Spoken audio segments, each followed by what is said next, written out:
Ante todo, buenos días a todos. Mi agradecimiento sincero, sentido por su presencia.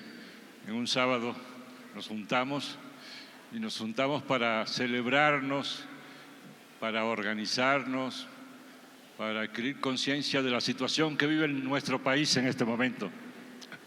Quisiera empezar agradeciendo, por tanto, a los diputados, concejales y otros referentes de nuestro partido que nos acompañan. Por supuesto, saludar a mi comité ejecutivo de la Ciudad de México, que es un trabuco de compañeros, todos muy inteligentes, muy dedicados, muy comprometidos.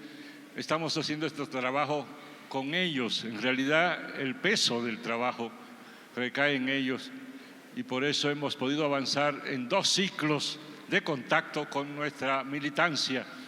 Como saben ustedes, tuvimos primero un ciclo de 16 asambleas que llamamos de contacto, de información, que las realizamos en nuestros locales del partido, y allí tuvimos la primera relación con nuestra militancia para plantearle nuestras ideas sobre los cambios que requiere el partido, porque el partido, por supuesto, requiere cambios.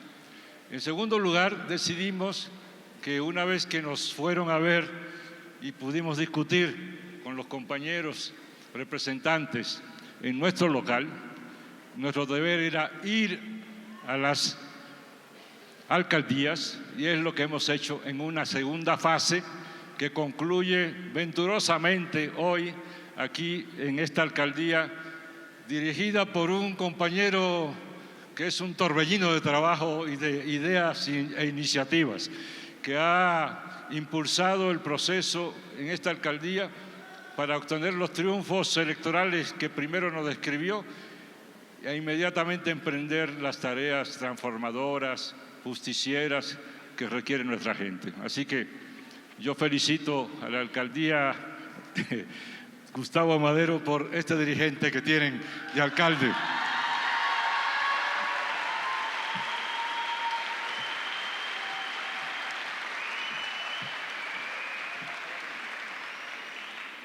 En esta segunda fase de reuniones, de asambleas que llamamos organizativas, nuestro objetivo ha sido, y lo vamos a describir más adelante, qué es lo que tenemos que hacer para fortalecer a nuestro partido en 2 vertientes, en 2 ámbitos.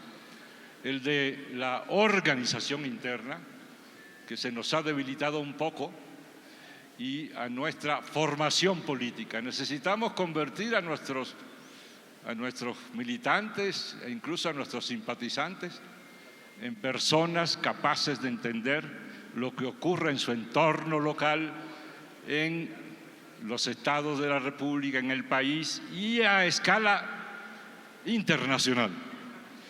Y digo esto porque el partido tiene también retos. Y esos retos se comparten con los retos nacionales. México va muy bien, pero tenemos amenazas muy serias, muy serias. Hay una situación internacional que puede terminar en tragedia en América Latina y puede afectar mucho a nuestro país.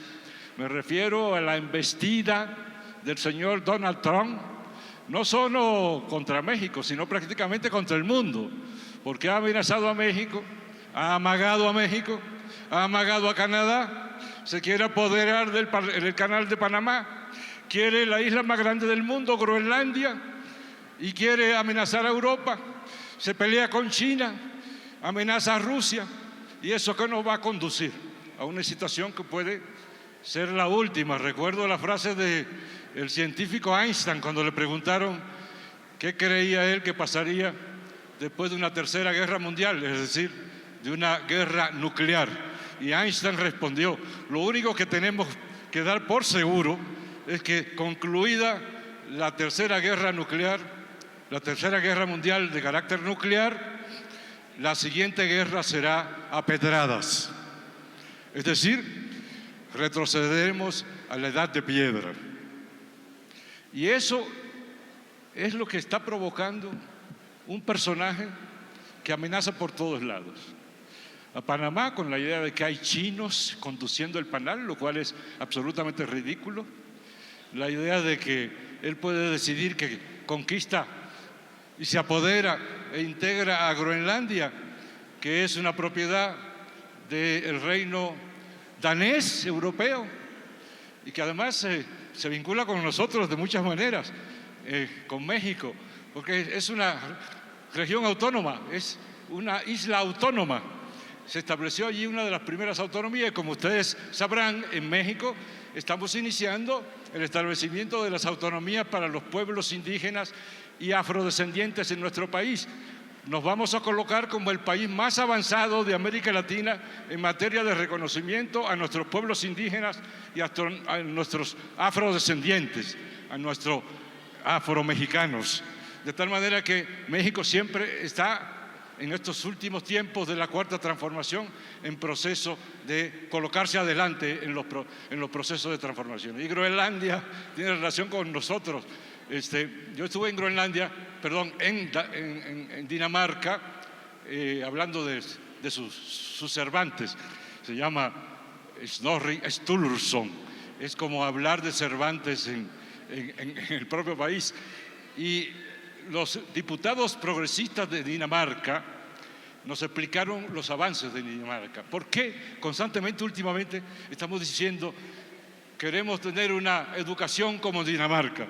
Queremos tener una salud como Dinamarca, porque Dinamarca es un país extraordinariamente avanzado en términos del bienestar de su población.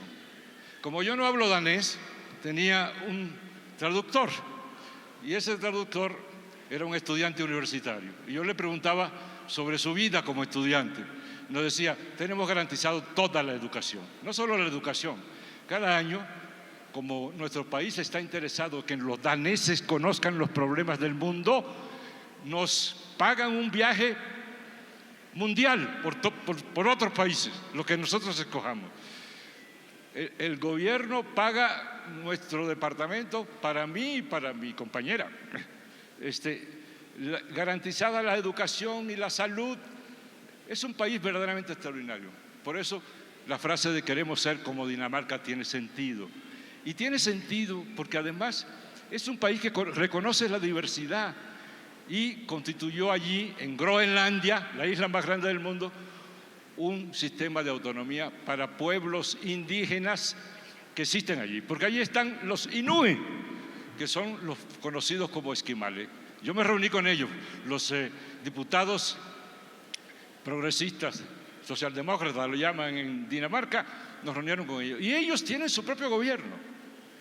Pero el señor Trump trata a Europa y trata a América Latina, y en particular a los daneses y a los groenlandeses, como si no existieran. Él supone que esa isla está vacía. Esa isla tiene pueblo, un pueblo que incluso tiene autogobierno. Está destruyendo el sistema de convivencia entre países ese señor, y amenaza económicamente a nuestro país, amagando con aranceles. Aranceles son impuestos. Esos impuestos los tendrán que pagar los consumidores, pero eso afecta a la producción interna de nuestro país. Nuestra presidenta ha tenido un desempeño extraordinario. Claudia Sheinbaum Pardo ha sido una presidenta muy inteligente, muy prudente, con un gran sentido del equilibrio, y ha sabido, si no puedes entrar en disparos con el adversario, al menos mójale la pólvora. Y eso es lo que ha hecho nuestra presidenta. Le mojó la pólvora al brutal grandulón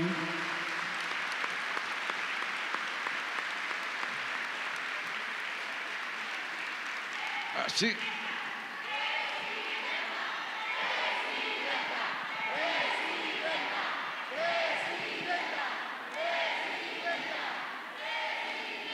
¿Por qué menciono todo esto? Porque somos una de las tres patas del trípode del poder en nuestro país. Somos el partido político. Ese trípode está compuesto por tres elementos. Por supuesto, el partido político. En nuestro caso, nuestro partido Movimiento. el movimiento de la Cuarta Transformación. En segundo lugar, por un proyecto de nación sumamente sólido, sustentable y que ha conducido las cosas centrales de nuestro país. Y en tercer lugar, por buenos gobiernos. Sin buenos gobiernos, los otros dos elementos al final se debilitan y se derrumban. De tal manera que el partido político es el elemento de mayor continuidad, el que le da sentido a los procesos en nuestra organización y al mismo tiempo es uno de los sostenes del proceso de buen gobierno. Si Morena se debilitase, la posibilidad de dar el apoyo que requiere nuestro gobierno nacional, nuestro gobierno federal, sería igualmente muy débil. Necesitamos un partido fuerte para apoyar sólidamente las tareas de nuestro gobierno nacional, para apoyar a nuestra presidenta Claudia Sheinbaum Pardo. Por tanto, tenemos que garantizar que nuestro partido sea un movimiento cada vez más sólido. Si nos detenemos, retrocedemos. Si descansamos, vamos a provocar mayor retroceso aún. Necesitamos dinamizar el partido. El partido tiene una gran responsabilidad que tiene que potenciarse después de una larga etapa en que por razones estratégicas el movimiento, la Cuarta Transformación, tuvo que concentrarse en el proceso electoral. Así que nuestro partido en los últimos 10 años estuvo prácticamente concentrado en los desafíos electorales para obtener victorias que eran absolutamente necesarias para la Cuarta Transformación. El resultado, como sabemos, es extraordinario, espectacular. Somos el referente latinoamericano y uno de los referentes mundiales. Probablemente somos el partido más grande de América Latina y uno de los más grandes del mundo. No es cualquier cosa Morena. Morena es un fenómeno político reconocido a escala mundial. Sin embargo, debido a que nos dedicamos a lo electoral, se tuvo que disminuir el trabajo sustancial en los dos campos que ya mencioné al principio, es decir, organización y formación política.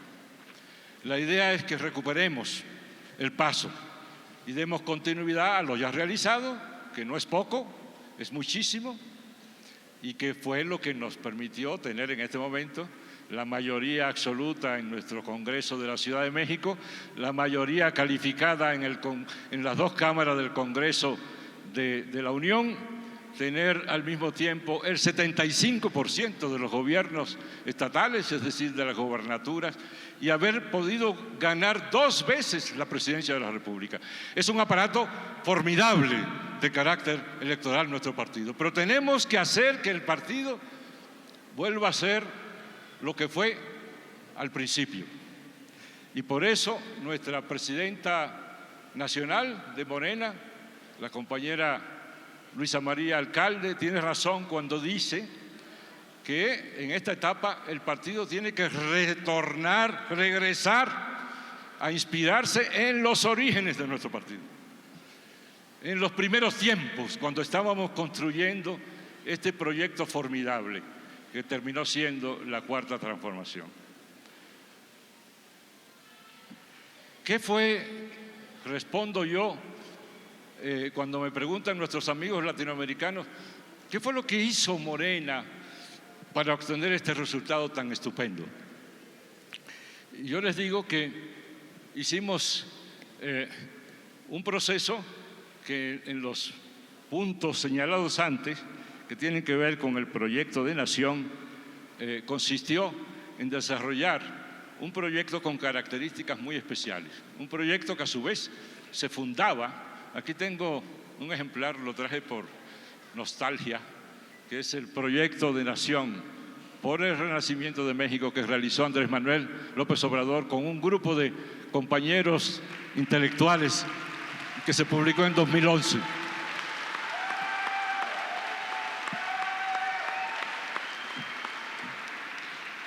Aquí está lo esencial de lo que somos. Y cuando uno lo lee, se da cuenta de por qué el éxito, porque lo que está aquí fue lo que se hizo. Esto no se escribió y quedó para adornar la biblioteca. Si examinamos, por supuesto no lo voy a hacer en este momento por completo, pero sí quisiera leer un pasaje para que se den cuenta de que las propuestas fundamentales de nuestro movimiento, el enfoque fundamental de carácter ético-político, estaba ya contenido en las elaboraciones de nuestro proyecto de nación. Pero además, dicho sea de paso, elaborado por los personajes más fantásticos que tenía el país. Un síntoma de triunfo político, dice Gramsci, consiste en qué tipo de pensadores, intelectuales, etcétera, colaboran. El que tenga lo mejor del pensamiento, de la creación y de la imaginación, es decir, en la ciencia, en el arte, la creación, ese seguramente es el que va a obtener el triunfo. Así ocurrió con nosotros. No puedo leerlos todos, pero lo leeré salteado, unos cuantos nombres, para que se den idea del ejército de pensamiento que construyó Andrés Manuel López Obrador a su alrededor. Armando Bartra, son los que hicieron este trabajo. Jaime Cárdenas, Luciano Concheiro, Arnaldo Córdoba, un servidor, Laura Esquivel, Víctor Flores Olea, Luis Javier Garrido, el mayor experto sobre el PRI que tuvimos. Conocía el PRI, yo creo que mejor que sus fundadores. Enrique González Pedrero, Antonio Geverson, Hugo Gutiérrez Vega, Ana Cristina Laurel, Luis Linares Zapata, Berta Luján, Lorenzo Meyer, Marta Pérez Bejarano, fallecida, querida amiga, José María Pérez Gay, Elena Poniatowska, Rogelio Ramírez de la O, el actual secretario de Hacienda, Julio Scherer, Enrique Semo, a mi juicio el mayor historiador vivo que tenemos en México, Claudia Sheinbaum,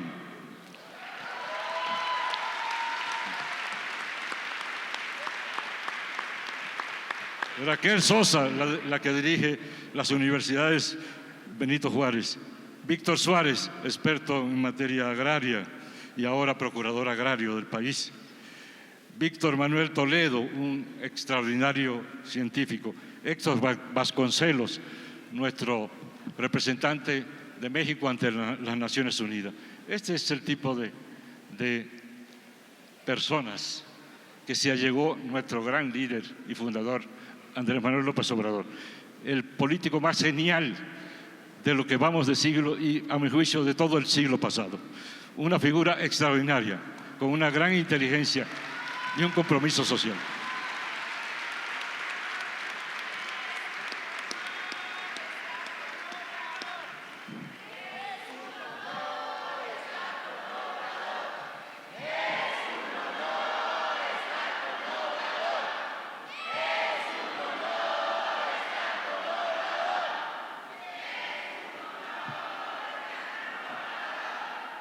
Después del laborioso trabajo de definir el proyecto de nación, nos dimos a la tarea, bajo la dirección de nuestro líder Andrés Manuel, a la construcción del partido.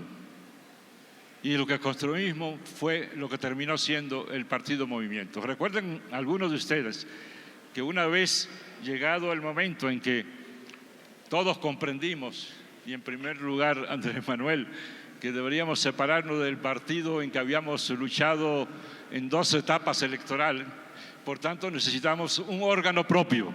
Sin embargo, había enraizado tanto entre nuestra militancia la idea de que éramos algo tan diferente que ni siquiera se les ocurría, es más, lo rechazaban, la idea de que esta maravilla que habíamos construido de carácter social se volviera partido político, porque los partidos políticos naturalmente tenían muy mala fama, todavía la tienen muchos de ellos, de tal manera que hubo una gran resistencia. Y como en Morena las cosas en los inicios, y eso hay que reforzarlo, se tomaban democráticamente las decisiones. Era un movimiento muy democrático. Así que hicimos una consulta. La gente votó y decidió que sí, que diéramos el paso a convertirnos en un partido político. Y así surgió el partido político Morena. Es un partido muy especial porque tiene un fundamento de carácter ético-político que es prácticamente único en la esfera de la política nacional e internacional. Es decir, una idea de que no se puede hacer política sin estar fundado en valores y principios. Y lo que contiene nuestro proyecto político, nuestro proyecto de nación, es una sólida estructura de carácter ético-político. Yo contaba en otra ocasión, hace poco, que cuando discutimos los temas, el tema de la ética política, que iba junto con la diversidad social, étnica, sexual, etcétera, que desde el principio está en nuestro programa, estaba en el último lugar del proyecto. Es decir, si este libro tiene 10 capítulos, que tiene 10 capítulos, el capítulo 10, el último, era el tema de diversidad, ética, etcétera.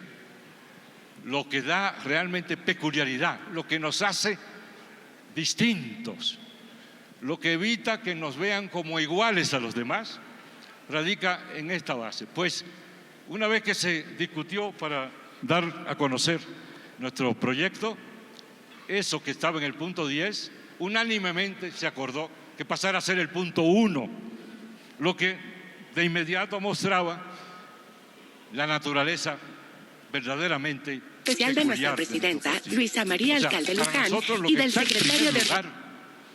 Son esos valores y esos principios. Y siempre agrego, cuando trato del punto, de que aunque la derecha está un poco aturdida, casi noqueada, al borde de la nada, todavía le deben quedar por lo menos dos neuronas, y esas neuronas la utiliza para entender que para nosotros en Morena es importantísimo esa columna ética, y por tanto es a lo que le pega constantemente. Dense ustedes cuenta cómo tenía Andrés Manuel y ahora nuestra presidenta constantemente que estar diciendo no, eso no, porque nosotros no somos iguales a los demás partidos políticos. Por eso es que es tan importante que recuperemos y pongamos de nuevo en el centro la cuestión ética en nuestro partido. Y para eso, el primer elemento ético es que hagamos de nuestro partido un partido cada vez más democrático. Y para que el partido sea democrático, necesitamos un elemento fundamental, que haya amplísima participación de nuestros militantes. No hay que olvidarlo porque es uno de los puntos centrales de nuestro estatuto, no solo de nuestro proyecto. En nuestro estatuto se establece que los militantes de Morena tienen un nombre oficial. Ese nombre oficial, que hay que empezar a repetirlo porque se nos está olvidando, que nosotros no somos meros miembros o afiliados a Morena. Nosotros somos los protagonistas del cambio verdadero. Ese es el nombre de nuestros militantes.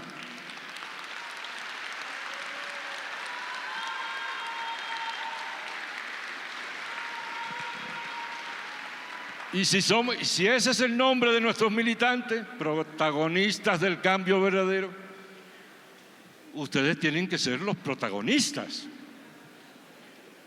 Y eso, en muchos aspectos, se ha ido debilitando en nuestro partido. Tenemos que recuperar el protagonismo de nuestra militancia.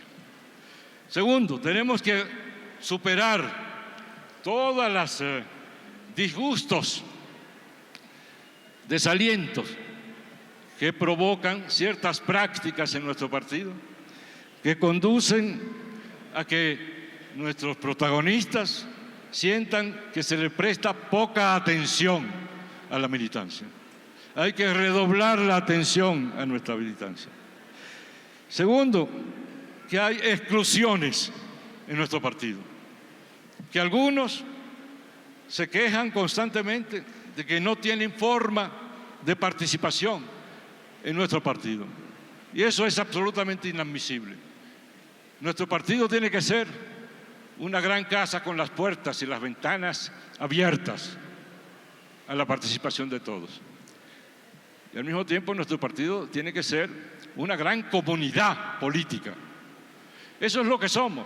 Cuando los partidos o los movimientos triunfan en el mundo, ese es el conocimiento ya establecido, es porque en algún momento logran construir una especie de comunidad de identidad, un sistema de pertenencia que permite a la gente justamente sentir que son parte de algo mayor, que va más allá de su persona propia y que constituyen colectividades que actúan en conjunto en función de principios y objetivos que todos consideran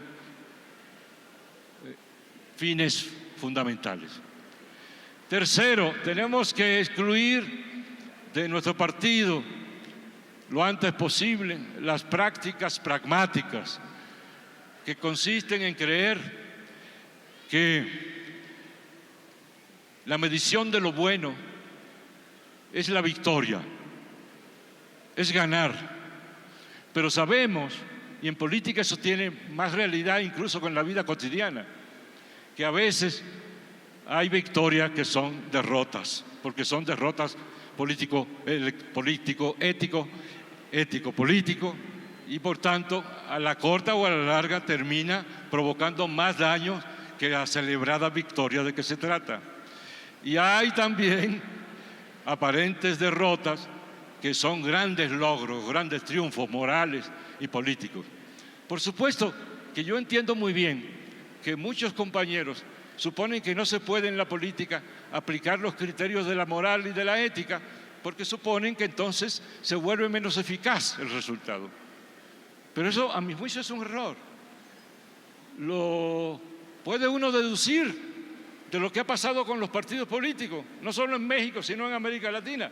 Ustedes tienen, muchos de ustedes, suficiente edad, aunque menos que yo, para saber los resultados que obtuvieron algunos partidos que se creían invencibles, muy listos, porque se la pasaban haciendo triquiñuelas, suponiendo que eso lo iba a conducir permanentemente a la victoria. Pero muy pronto tuvieron que pagar, y muy caro, ese pecado político. Nosotros debemos hacer todo lo posible porque nuestras decisiones estén apegadas a principios. Quiero agregar algo que no he dicho antes, y después me lo van a reclamar, y es que hay dos formas básicas de abordar la cuestión ética. Un autor, no importa ahorita, Max Weber, nos enseñó que hay una forma de hacer política basada en valores, una ética basada en valores, y también que hay una forma de hacer política fundada en la responsabilidad. La ética de valores, dice él, y la ética de la responsabilidad, porque no es lo mismo la ética que corresponde a las acciones individuales que la ética que corresponde, es el caso de los políticos, que toman decisiones de carácter colectivo. Entonces hay que saber combinar, es un arte, estas dos formas de aplicación de la ética. Pero de lo que no puede haber duda es de que tenemos que tener orientaciones de principios, porque de otra manera la política se convierte en una cadena de acciones ciegas buscando un supuesto fin victorioso que puede llevar a derrotas posteriores. Así que esto es muy importante, porque es lo que nos hace especiales, lo que nos hace distintos de otros partidos. Así que vamos a impugnar por ser un partido más democrático, por ser un partido más incluyente, con más atención al proceso, y eso no podemos, por supuesto, hacerlo un grupo X, por más brillante que sea. No, este es un trabajo de carácter colectivo, por opción de que necesitamos abrir canales nuevos, dinámicos de participación. Y vamos a proponerles, nuestros compañeros explicarán con más precisión en cuanto termine en qué consisten, un sistema de trabajo por comisiones, Sabemos que ya existen otros canales dentro del partido y en nuestros gobiernos para esa participación. Sería una propuesta adicional, de tal manera que podamos tener una situación en que sea, si no imposible, difícil que alguien nos diga, que alguien se queje de que no participa en los trabajos de Morena porque no puede entrar a Morena, porque no encuentra la manera de incorporarse, porque encuentra obstáculos para trabajar en el partido, etcétera, etcétera. La idea es que estén estos canales que vamos a abrir como comisiones de trabajo, comisiones de debate, para lograr que podamos fundamentar el proyecto por el lado de la organización y también de la formación política. Crear por todo el país grupos de estudio, grupos de discusión, grupos de análisis, incluso grupos de lectura, que también el arte y la literatura son parte de la política, de tal manera que renovemos el trabajo en colectivo. Tenemos que, y ese es el objetivo básico en términos políticos de nuestra época, no solo lo decimos nosotros, también se dice en Europa y se dice en América Latina, es la etapa de construir comunidad. Construir comunidad es poner el énfasis en lo común y no en lo individual y lo particular, y hacer trabajo político juntos porque somos una comunidad.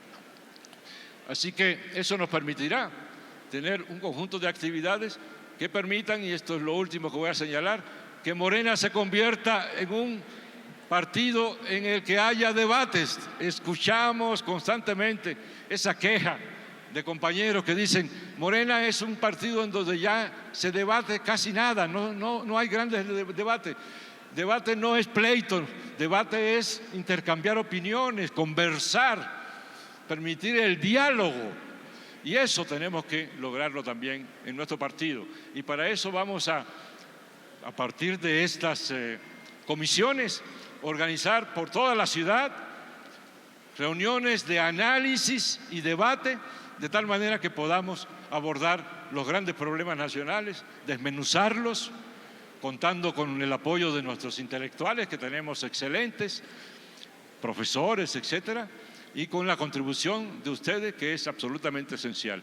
Es decir, un proceso de autoeducación, de autoformación colectiva como comunidad política, que eso es Morena.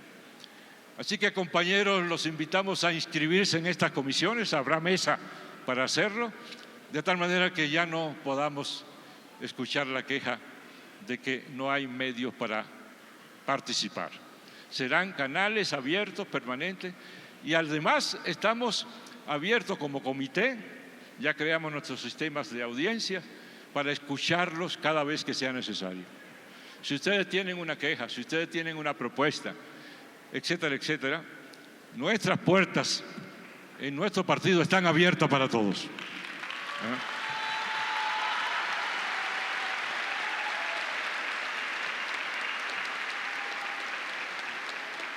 Amigas y amigos, compañeros, queridos, compañeras, estamos en una fase extraordinariamente importante para nuestro país. Estamos transformando a México y para eso necesitamos la fortaleza de nuestro partido. Ya empezamos a romper la costra, nos estamos moviendo en la superficie porque había que arreglar, digamos, el mapa político y social del país. Pero ahora es el momento de empezar a calar. Empezamos con la reforma judicial para empezar a transformar la naturaleza del Estado.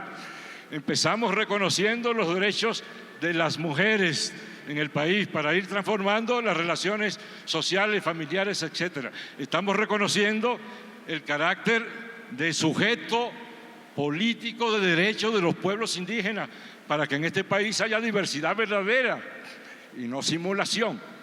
Y estamos haciendo transformaciones en vista de crear lo que desde el principio dije que lo iba a leer, ya no hay tiempo, que aquí se dice muy tempranamente, no lo estamos improvisando, que había que crear en México un estado del bienestar, un estado volcado al apoyo de nuestro pueblo, al impulso del bienestar de nuestro pueblo, que es la misión número uno de la izquierda. La misión uno de la izquierda no es conquistar el poder. La misión de la izquierda es mejorar la vida de nuestro pueblo. Muchas gracias por su atención.